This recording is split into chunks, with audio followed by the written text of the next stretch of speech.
ओम नमः शिवाय। हर हर महादेव। दोस्तों, 12 अप्रैल 2025 चैत्र शनिवार पूर्णिमा तिथि के दिन एक चुटकी हल्दी से कर लेना। यह एक महा उपाय होगी। हर मनोकामना पूरी मिलेगी, सभी दोषों से मुक्ति, इतना धन आएगा कि संभाले नहीं संभलेगा। भगवान विष्णु और माता लक्ष्मी जी के आशीर्वाद से पूरे साल धन बरसता रहेगा। दोस्तों, जैसा कि आप सभी लोग जानते हैं कि 12 अप्रैल को चैत्र शनिवार पूर्णिमा तिथि पड़ रहा है, इसीलिए यह दिन बहुत ही खास है। क्योंकि देखिए दोस्तों, गुरुजी ने कहा है कि जब भी चैत्र पूर्णिमा तिथि पड़े तो आपको सिर्फ और सिर्फ एक चुटकी हल्दी वाला उपाय करना चाहिए। यह उपाय इतना खास है कि अगर आपने सही मुहूर्त पर सही क्रिया अनुसार एक चुटकी हल्दी वाला उपाय कर लिया, जो प्राचीन काल के समय का महा उपाय है, तो मान के चलिए दोस्तों, भगवान विष्णु और माता लक्ष्मी जी के आशीर्वाद से आपके जीवन का कितना ही बड़ा दुख हो, उससे आपको मुक्ति मिल जाएगी। आपकी कोई भी मनोकामना हो, मान लीजिए आप नौकरी की तैयारी कर रहे थे, आपकी नौकरी लग जाएगी, आपका बंद पड़ा व्यापार चल पड़ेगा। जिस बीमारी से आप बहुत दिनों से परेशान थे, उस बीमारी से आपको मुक्ति मिल जाएगी। आपके जीवन में धन आना शुरू हो जाएगा। आपके जीवन में धन आने के सारे रास्ते खुल जाएंगे और मान के चलिए दोस्तों, फिर आपको किसी भी प्रकार की परेशानी का सामना नहीं करना पड़ेगा। इसीलिए दोस्तों, इस दिन आप लोगों को इस वाले उपाय को जरूर कर लेना है। भले ही आपने पूरे साल भर इस उपाय को ना किया हो, पर अगर आपने इस चैत्र पूर्णिमा तिथि के दिन अगर इस वाले उपाय को कर लिया, तो आपको इस उपाय को करने का वह फल मिलेगा जिसकी आपने कभी कल्पना भी नहीं करी होगी। इसीलिए आप लोग इस एक चुटकी हल्दी वाले उपाय को एक बार जरूर कर लेना, ताकि आप लोगों के हाथ से यह मौका ना जा सके और आपको इस उपाय को करने का फल मिल सके। दोस्तों, यह उपाय पंडित जी ने अपनी अभी की ही शिव महापुराण की कथा में बताया है, जो इस उपाय को आज हम आपको बहुत अच्छे से समझाने वाले हैं। इस वीडियो को देखने के बाद इस उपाय को समझने के लिए आपको कोई और वीडियो को देखने की जरूरत नहीं पड़ेगी। तो चलिए दोस्तों, उपाय को शुरू करते हैं। उससे पहले, हे भगवान विष्णु, आपके इस वीडियो को जो भी लाइक और चैनल को सब्सक्राइब करें, उसके जीवन में कभी दुख दर्द मत आने देना। साथ ही साथ कमेंट बॉक्स में 5 बार जय श्री हरि जरूर लिखें, ताकि भगवान विष्णु और माता लक्ष्मी जी की कृपा आप सभी को प्राप्त हो सके। इसी के साथ मैं आप सभी को बता दूं कि आप लोग वीडियो को पूरा नहीं देखते हो, काट काट कर देखते हो और गलत गलत उपाय को कर लेते हो, तो आपसे निवेदन है कि वीडियो को पूरा जरूर देखें। देखिए दोस्तों, यह चैत्र पूर्णिमा तिथि का दिन, यह इतना खास होता है, इतना महत्वपूर्ण होता है। देखा गया है कभी कभी बड़े बड़े पूजा पाठ अनुष्ठान से जो मनोकामना पूर्ण नहीं होते, वह चैत्र पूर्णिमा तिथि के दिन एक छोटे से उपाय करने से ही आपकी मनोकामना पूर्ण हो जाती है। और बहुत सारे लोगों ने इस उपाय को किया भी है और उनको इस उपाय को करने का फल भी जरूर मिला है। अगर आप लोग भी इस उपाय को करना चाहते हैं, तो आप इस उपाय को पहले अच्छे से समझ लेना, सुन लेना, उसके बाद करना। आपको इस उपाय का फल जरूर मिलेगा। और इस उपाय को कर लेने से आपके घर में चाहे किसी भी प्रकार की दुख और समस्या क्यों ना चल रही हो, आपको उसका कारण भी नहीं पता है कि भाई यह समस्या किस कारण से चल रही है। उसका कुछ भी कारण हो सकता है, जैसे पितृदोष हो सकता है या किसी भी तरह का मंगल दोष भी हो सकता है। तो इस दिन आप लोगों को यह वाला उपाय कर लेना है। यह एक ऐसा उपाय है जिस उपाय को अगर किसी विशेष दिन पर किया जाए, तो भाई उस विशेष दिन का जो है वह तो हमें मिलता ही मिलता है। पर हमने उस दिन पर इस एक चुटकी हल्दी वाले उपाय को किया है, तो हमें उससे भी बड़ा फल मिलता है और फल बहुत जल्दी मिलता है, क्योंकि आप इस उपाय को बहुत ही बड़े और विशेष दिन पर कर रहे हो। तो चलिए अब उपाय के बारे में बात करते हैं, लेकिन उससे पहले आप लोगों को यह जानना आवश्यक है कि आखिर यह उपाय किस समय करना है, किसको करना है और कैसे करना है। तो चलिए हम आगे आपको वीडियो में एक एक करके बता देते हैं। तो दोस्तों, इस एक चुटकी हल्दी वाले उपाय को हमें इस चैत्र पूर्णिमा तिथि के दिन कैसे करना है, किसको करना है, किस समय करना है और कहां पर करना है, यह सारे सवालों के जवाब आपको इस वीडियो में मिल जाएंगे। और जो यह वीडियो देखेगा भाई, उसको एक चुटकी हल्दी वाला उपाय जरूर करना चाहिए, क्योंकि इस दिन शत्रुओं और किसी भी दोष, किसी भी बीमारी से मुक्ति पाने के लिए एक चुटकी हल्दी का बहुत ही बड़ा और विशेष महत्व होता है।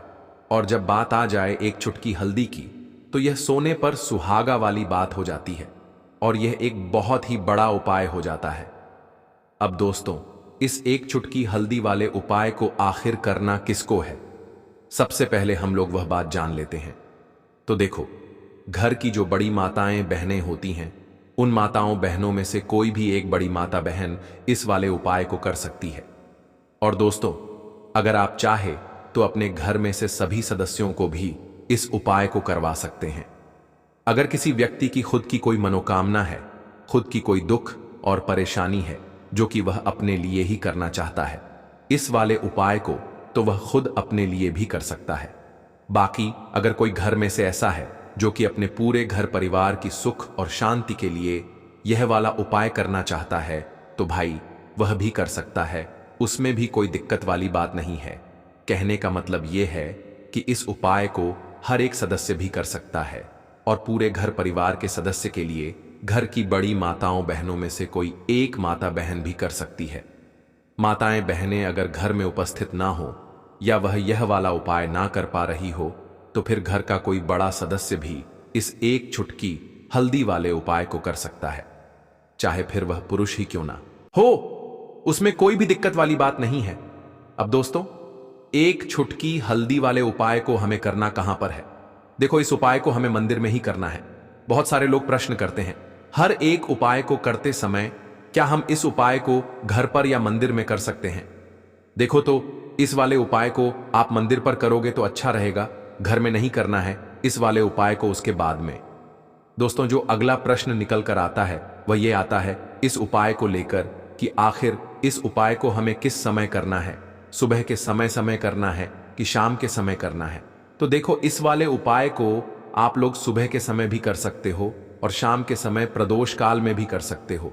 अब अगर आप पूछो कि भाई साहब सबसे उत्तम समय कौन सा रहेगा इस एक चुटकी हल्दी वाले उपाय को करने का, तो हम आपसे बस यही कहेंगे कि इस उपाय को आप शाम के समय करेंगे तो ज्यादा बेहतर होगा, क्योंकि चैत्र पूर्णिमा तिथि का दिन है और इस दिन प्रदोष काल के बहुत महत्व होता है।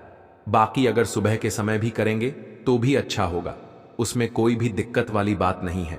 तो अब दोस्तों, जो अगली सबसे बड़ी और महत्वपूर्ण बात आती है वह यह आती है कि सुबह अगर हम उपाय को करेंगे तो हमें कितने बजे से लेकर कितने बजे तक के बीच में करना है, और शाम के समय प्रदोष काल में करेंगे तो हमें कितने बजे से लेकर कितने बजे के बीच में करना है। तो देखो, सुबह जितनी जल्दी हो सके आप उपाय को करने की कोशिश करना। बाकी अगर किसी कारणवश लेट भी हो जाओ, थोड़ी देर भी हो जाए, तो देखो, सुबह जितनी जल्दी हो सके आप उपाय को करने की कोशिश करना। बाकी अगर किसी कारणवश लेट भी हो जाओ, थोड़ी देर भी हो जाए, तो 10 या 11 बजे तक भी आप उपाय कर लेना, पर 12 बजे से ज्यादा देरी ना हो, ठीक है? इस बात का ध्यान रखना। उसके बाद में दोस्तों, अगर शाम के समय प्रदोष काल की बात करें, प्रदोष काल का जो समय है होता है वह शाम के 6 बजे से शुरू हो जाता है। मतलब शाम के 6 बजे से लेकर 7 बजे के बीच का जो समय होता है, यह समय प्रदोष काल का समय होता है। इस उपाय को 7 बजे या 8 बजे के बीच में भी कर सकते हो। मतलब शाम के 6 बजे से रात 8 बजे के बीच में आप कभी भी इस वाले उपाय को कर सकते हो, उसमें कोई भी दिक्कत वाली बात नहीं है। परंतु 12 अप्रैल चैत्र पूर्णिमा तिथि के दिन कोशिश करना कि समय के अंतर्गत ही कर लो। किसी कारणवश ना कर पाओ तो थोड़ा देरी से भी कर सकते हो। तो चलिए, अब हम अपने सबसे पहले उपाय की बात कर लेते हैं। तो दोस्तों, आपको शनिवार के दिन हल्दी वाला उपाय आपको करना किस प्रकार है, तो आपको थोड़ी सी पीसी हुई हल्दी लेनी है, ठीक है ना? अब इस पीसी हुई हल्दी को, सूखी हल्दी को है ना, आपको इसको चाहे तो आप गीला कर लें, चाहे सूखी हल्दी। आपको अपने घर की बाउंड्री, आपके घर की जो बाउंड्री है उसके ऊपर, दीवारों के ऊपर आपको हल्दी की रेखा बनानी है। हल्दी से एक रेखा बनानी है, चारों तरफ आपके घर की बाउंड्री है, उसके चारों तरफ चाहे तो आप सूखी हल्दी से बना दें या फिर हल्दी में थोड़ा सा पानी डाल लें और फिर उससे आप हल्दी की एक रेखा आपको चारों तरफ बनानी है। इससे होगा क्या? सबसे पहली चीज कि आपके घर में कभी भी नेगेटिव एनर्जी, नकारात्मक ऊर्जा प्रवेश नहीं करेगी, और दूसरी चीज कि आपके घर में हमेशा पॉजिटिव एनर्जी, अच्छी ऊर्जा बढ़ेगी। जिस घर में हल्दी के उपाय किए जाते हैं वहां देवी देवता वास करते हैं। देखिए, हल्दी के उपाय करके ऐसा नहीं कि आप अपने जीवन से गरीबी और निर्धनता को दूर करते हैं, आप अपने जीवन के हजारों लाखों कष्ट और दुखों को दूर कर देते हैं। हल्दी आपके स्वास्थ्य को भी उत्तम करती है, हल्दी आपके पैसे को बढ़ाने का काम भी करती है। तो यह पहला उपाय तो विशेषज्ञ जरूर करें, जिससे कि कभी भी आपके घर में नेगेटिव एनर्जी ठहरे ना और आपके घर में घुस ना पाए, एंटर ना कर पाए। चलिए अब जल्दी से बात कर लेते हैं दूसरे उपाय की है ना। दूसरा उपाय जो आपको बताने जा रहे हैं, इस उपाय को करने से आपको अपने करियर में हमेशा सफलता मिलेगी। आप जो भी बिजनेस करेंगे, नौकरी करेंगे, उसमें बहुत अच्छा रिजल्ट मिलेगा। देखने को आपको नौकरी बहुत जल्दी मिलेगी। अगर बिजनेस करते हैं तो रातों रात आपका बिजनेस जो है ना ऊंचाइयों पर पहुंचेगा। ऐसा समझिए, आपने अपने बिजनेस में जो अभी तक नहीं किया था, जो अपने व्यापार में अभी तक नहीं किया था ना, अब आप वह करेंगे। बस हल्दी का छोटा सा उपाय करना है। और दूसरी सबसे बड़ी बात कि आपकी कुंडली में गुरु बहुत मजबूत हो जाएगा। करना क्या है, एक चुटकी पीसी हुई हल्दी लेनी है और यह एक चुटकी पीसी हुई हल्दी आपको अपने स्नान वाले जल में, यानी जिससे आप स्नान करते हैं, उस पानी के अंदर मिलाना है। और पूर्णिमा के दिन आपको हल्दी डालकर, पानी में एक चुटकी हल्दी डालकर स्नान करना है। तो यह उपाय इतना उत्तम है कि इस उपाय को करने से आपकी कुंडली में गुरु बहुत मजबूत हो जाता है। जो पैसे को लेकर आप परेशान थे, वह समस्याएं जीवन से दूर हो जाती हैं। और साथ ही साथ आपका जो शारीरिक है ना, आपके घर में जो शारीरिक रूप से लोग बीमार थे, जिन्हें बीमारियां थीं, दर्द की या किसी भी तरह की, वह उनके जीवन से दूर होने लगती हैं। स्वास्थ्य सबका उत्तम होने लगता है और बहुत ही ज्यादा आप अपने जीवन में सफलता को प्राप्त करते हैं। बिजनेस तो आपका ऐसे इतना उत्तम हो जाता है जितना आपने कभी सोचा भी नहीं होता है। तो बहुत ही उत्तम उपाय है। पूर्णिमा के दिन इस उपाय को करें और फिर अपने जीवन में खुद चमत्कार देख लें। हल्दी डालकर स्नान वाला जो उपाय है, कम से कम 5 अमावस्या आपको करना है। यह उपाय 5 अमावस्या से पहले ही पहले, दूसरे या तीसरे अमावस्या में ही बहुत अच्छा रिजल्ट आप अपने जीवन में देख लेंगे। आप खुद देखेंगे कि जिस चीज को लेकर आप बहुत परेशान थे ना, वह आपके जीवन के दुख कष्ट बहुत जल्दी दूर हो जाएंगे। तो 2 उपाय की अभी तक बात कर ली, अब जल्दी से बात कर लेते हैं अपने तीसरे उपाय की। एक चुटकी हल्दी आपको अपने घर में किस जगह पर डालना है और इस छोटे से उपाय को करके कैसे आप अपने जीवन में धनवान बन जाएंगे और आप यहां पर श्री हरि विष्णु को प्रसन्न कर लेंगे। और देव गुरु बृहस्पति जो है, यह भी आपसे प्रसन्न हो जाएंगे, क्योंकि हल्दी का संबंध देवगुरु बृहस्पति और विष्णु भगवान से है। इन्हें प्रसन्न कर लिया तो पैसे को लेकर तो कभी पूरे जीवन काल में ना आपको परेशान होना पड़ता है, ना आने वाली पीढ़ियों को परेशान होना पड़ता है। यह बिल्कुल सत्य है। बस पूरी सच्ची श्रद्धा से उपाय करें और खुद अपने जीवन में आप देखेंगे कि कैसे आप महाधनी बन जाएंगे। तो देखिए, एक चुटकी हल्दी वाले उपाय को करने के लिए आपको एक ही चुटकी पीसी हुई हल्दी लेनी है। पीसी हुई हल्दी का पाउडर लेना है। अब इसके अंदर आपको थोड़ा सा शुद्ध जल मिलाना है। अब यह हल्दी वाला पानी आपका हो गया तैयार। अब आपको क्या करना है, इसका छिड़काव अपने पूरे घर में करना है। घर के जितने भी कोने हैं, सभी जगहों पर करना है। शौचालय, बाथरूम आदि को छोड़कर सभी जगह पर आपको हल्दी वाले पानी का छिड़काव करना है। अपने घर के मुख्य द्वार पर तो विशेषकर करना है। पूजा घर जो आप जिसमें पूजा करते हैं, मंदिर में घर के वहां भी करना है। सभी जगह पर हल्दी का छिड़काव करना है और श्री हरि विष्णु का ध्यान करना है। यह उपाय करने से सबसे पहले तो आपके घर में पैसा जो रुका हुआ है, अटका हुआ धन है, वह आएगा। दूसरी चीज, अगर आपने किसी से कर्जा ले रखा है, दूसरे व्यक्तियों का पैसा आप नहीं दे पा रहे हैं, कोशिश बहुत करते हैं कि इस व्यक्ति का पैसा दे दें, लेकिन नहीं दे पा रहे हैं, तो श्री हरि विष्णु से प्रार्थना करना, हल्दी वाला पानी छिड़के और कहें, हे श्री हरि विष्णु, मेरी गरीबी और निर्धनता को दूर करना और अपनी कृपा बस मुझ पर बनाए रखना। इतना कह देना और फिर देखना, आप एक एक व्यक्ति का पैसा दे देंगे और आपके पास इतना धन आना शुरू हो जाएगा कि धन संभालने के लिए आपको सोचना पड़ेगा। दूसरी चीज, आपके घर में कभी भी नकारात्मक ऊर्जा, नेगेटिव एनर्जी रुकेगी नहीं। हल्दी जहां होती है वहां ये सारी चीजें नहीं रुकती हैं। और तीसरी चीज, आपके घर में कभी घुस नहीं पाएगी। और सबसे बड़ी बात कि आपके घर में बीमारियां नहीं रहेंगी। बीमारियों से आपको छुटकारा मिल जाएगा। तो इतने ज्यादा चमत्कार होते हैं एक चुटकी हल्दी के, क्योंकि हल्दी कोई साधारण चीज नहीं है जो आपकी रसोई घर में रखी है। यह सीधे सीधे श्री हरि विष्णु से जुड़ी है। श्री हरि विष्णु की पूजा जब भी करते हैं, आपने देखा है ना कि हल्दी हम उसमें लेते ही लेते हैं। कोई भी विवाह हो गया, कोई भी शुभ काम हो गया, हम कुछ भी करते हैं उसमें हम हल्दी लेते हैं। क्योंकि हल्दी जो होती है ना, ये चारों दिशाओं से, किसी एक दिशा से नहीं, चारों दिशाओं से सुख और सौभाग्य को खींचती है। अच्छी अच्छी चीजें आपके जीवन में बढ़ाती है, जैसे कि आपके धन को बढ़ाती है, आपके पैसे को बढ़ाती है, आपके घर में सुख समृद्धि को बढ़ाने का काम करती है। आपकी कुंडली में गुरु बहुत मजबूत हो जाता है। देखिए, हमारे जो ग्रह होते हैं उनका भी सीधा सीधा प्रभाव हमारे जीवन पर पड़ता है, और कुंडली में गुरु मजबूत है तो कभी भी व्यक्ति पैसे को लेकर तो परेशान होता नहीं है। तो यह है हल्दी का महत्व, और हल्दी का चमत्कार जरूर करें। रातों रात आप अपने जीवन में चमत्कार देखेंगे। इस उपाय के लिए आपको सबसे पहले जरूरत पड़ेगी 7 काली मिर्च के दाने। 7 काली मिर्च के दाने पूर्णिमा की रात सोने से पहले चुपचाप फेंक देना। यहां पर 7 काली मिर्च के दाने जीवन की हर कष्ट से मिल जाएगी आपको मुक्ति। भगवान शनिदेव के आशीर्वाद से पूरे जीवन काल होती रहेगी। धन की वर्षा, और दोस्तों बड़े से बड़े दुश्मन से भी मिल जाएगा आपको छुटकारा। दोस्तों, आज की वीडियो बहुत ही खास है, क्योंकि काली मिर्च के साथ दाने अपने घर में जलाकर आप अपने घर से नजर दोष को भी दूर कर देंगे।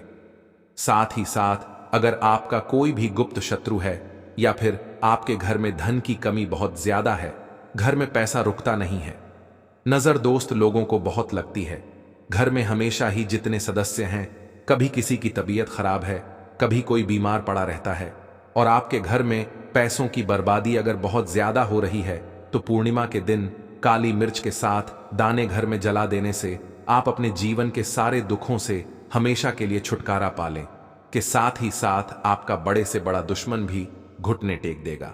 अगर यह उपाय आपने पूर्णिमा के दिन कर लिया, अब देखिए, अगर आपका जीवन भी हमेशा परेशानियों से भरा रहता है ना, तो ऐसे में आपको काली मिर्च के उपाय जरूर करने चाहिए, क्योंकि काली मिर्च के उपाय जो होते हैं, सबसे पहले तो यह तुरंत अपना असर दिखाते हैं।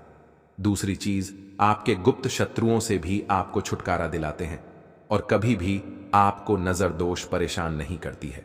तो चलिए सबसे पहले बात कर लेते हैं काली मिर्च के साथ दाने आपको अपने घर में किस जगह पर जलाना है, और इस छोटे से उपाय को करके कैसे आप अपने जीवन में बड़े से बड़े दुश्मन से छुटकारा पा लेंगे, और आपके गुप्त शत्रु भी आपका कुछ बिगाड़ नहीं पाएंगे।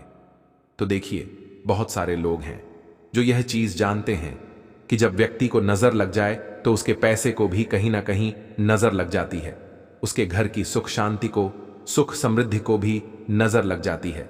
अब अपने से हमेशा आपको सबसे पहले नजर दोष को दूर करना है। ऐसा समझ लीजिए, जैसे ही नजर दोष आप दूर करेंगे, आपके जो गुप्त शत्रु हैं उनकी नजर का जो प्रभाव होता है वह तुरंत खत्म हो जाता है, और फिर आपको अपने जीवन के कष्टों से भी छुटकारा मिल जाता है। आपको क्या करना है, 4 यहां पर काली मिर्च लेनी है। इसके छोटे छोटे 4 दाने लेंगे, एक भी दाना टूटा हुआ ना हो, यह चीज आपको ध्यान रखनी है। एक कपूर का टुकड़ा लेना है। अब यह 4 काली मिर्च के दाने आपको अपने घर में किसी भी कोने में रखकर जला देना है, ठीक है ना। एक कमरा है, कोई भी कमरा आप चुन लें, उस कमरे में जाइए लेना। और शाम के समय जा रहे हो तो भाई अपना जो दीपक है उसे तैयार कर लेना, ठीक है। और उपाय को करते समय शुद्धता का विशेष रूप से ध्यान रखना, ठीक है। सुबह सुबह स्नान करने के बाद ही उपाय को करने की आप लोग तैयारी करना। उसके बाद अगर शाम के समय की बात करें तो शाम के समय आपको स्नान करने की जरूरत नहीं है, पर शुद्धता का ध्यान रखना है। आपको स्नान तो नहीं करेंगे, आप हाथ मुंह धोकर भी इस वाले उपाय को शाम के समय प्रदोष काल में कर सकते हैं। इसमें कोई दिक्कत वाली बात नहीं है। तो आप अपने उपाय की पूरी सामग्री तैयार करके आपके पास ही में जो आपका शिव मंदिर हो वहां पर पहुंच जाइए।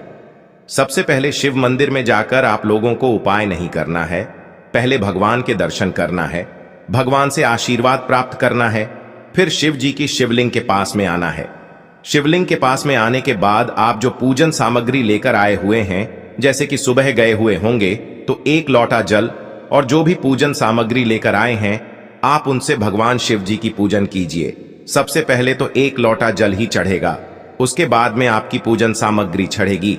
उसके बाद में अगर दोस्तों शाम के समय अगर आप इस उपाय को कर रहे हो तो अपने साथ में कम से कम एक जो दीपक है गोल बाती का जो आप अपने साथ में लेकर गए हो, उस दीपक को मंदिर में जाकर अपनी माचिस से जलाना है और उस दीपक को शिवलिंग के पास में रखना है, ठीक है, इस दीपक को रखने के बाद ही आप लोगों को अपना ये वाला उपाय शुरू करना है।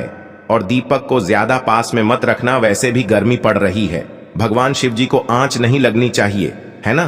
तो भाई जैसे ही आपकी पूजा अर्चना हो जाती है, आप भगवान शिव जी को प्रसन्न कर लेते हैं। उसके बाद में शिवलिंग के पास ही में आप कहीं पर बैठ जाइए, सामने या आसपास जिस जगह पर आपको बैठना हो वहां पर बैठ जाइए और अपने वह 11 चावल के दाने अपने सामने निकाल कर रख लीजिए, क्योंकि अब यहाँ पर उपाय को यहाँ पर करने की आपको तैयारी करना है।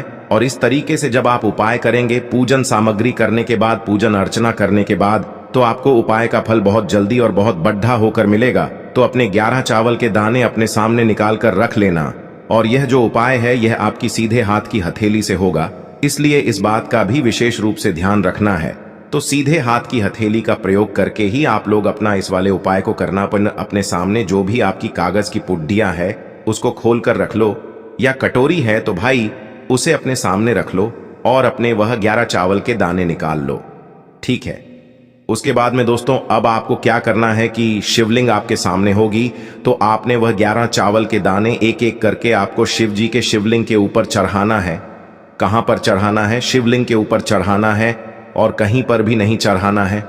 आपको अपने हथेली से तो शिवलिंग के ऊपर चढ़ना है, भले ही फिर वो अपने आप जलाधारी पर गिर जाए या मतलब वहीं पर गिर जाए, उसमें कोई दिक्कत वाली बात नहीं है, पर आप चढ़ाओ शिवलिंग के ऊपर ही। तो आपको क्या करना है, अपना पहला चावल का दाना उठाना है, श्री शिवाय नमस्तुभ्यम बोलना है और शिवलिंग पर चढ़ा देना है। इसी तरीके से दूसरा चावल का दाना उठा है, शिवलिंग पर चढ़ाना है और मंत्र बोल देना है। और फिर तीसरा चावल का दाना उठाना है, श्री शिवाय नमस्तुभ्यम बोलना है और चढ़ा देना है। इसी प्रकार से आपको पूरे 11 चावल के दाने एक एक करके शिव जी के शिवलिंग के ऊपर चढ़ाना है और भगवान से प्रार्थना करते जाना है। मतलब प्रार्थना तो आपको आखिरी में करना है, पर हर एक चावल के दाने को चढ़ाते समय श्री शिवाय नमस्तुभ्यम जरूर बोलना है। उसके बाद ही में यह चावल का दाना शिवलिंग के ऊपर आपको चढ़ाना है। जैसे ही आपके 11 चावल के दाने शिवलिंग के ऊपर चढ़ जाते हैं, तो भाई उसके बाद में आपको क्या करना है, भगवान से अपनी मनोकामना बोलना है। मनोकामना भी कब बोलना है?